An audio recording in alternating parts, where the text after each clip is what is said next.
गुजरात के भावनगर के जूनी विठलवाड़ी में फायरिंग की घटना सामने आई है, जिसमें 2 सगे भाइयों पर फायरिंग कर दी गई।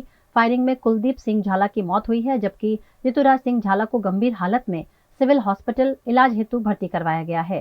घटना की जानकारी पाकर नीलमबाग पुलिस मौके पर पहुंची और फायरिंग किसने की और क्यों की गई, उसकी तफ्तीश शुरू की गई है। इस घटना में 2 से 3 राउंड फायरिंग हुआ होने की जानकारी मिली है। मौके से कारतूस भी बरामद किए गए हैं।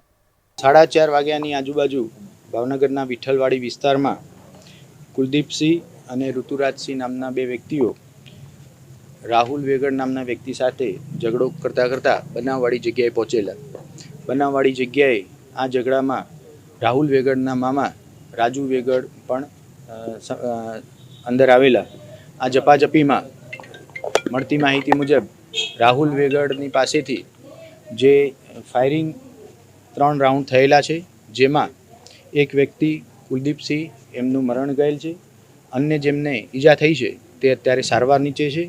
ઝઘડાનું કારણ શું છે એ શોધી અને આરોપી શોધવાની પોલીસ હાલ તજવીજ કરી રહી છે। બાકીની વિગત હવેથી જાણ કરવામાં આવશે। મળતી માહિતી મુજબ રાજુ વેગડ નામના વ્યક્તિએ ફાયરિંગ કરેલું છે। રાજુ વેગડ અને રાહુલ વેગડ બે વ્યક્તિઓ અને સામેની બાજુ બે વ્યક્તિઓ એમ 4 વ્યક્તિઓની વચ્ચે ઝઘડો થયેલો હોય એવું પ્રાથમિક માહિતી પોલીસને મળી આવી છે।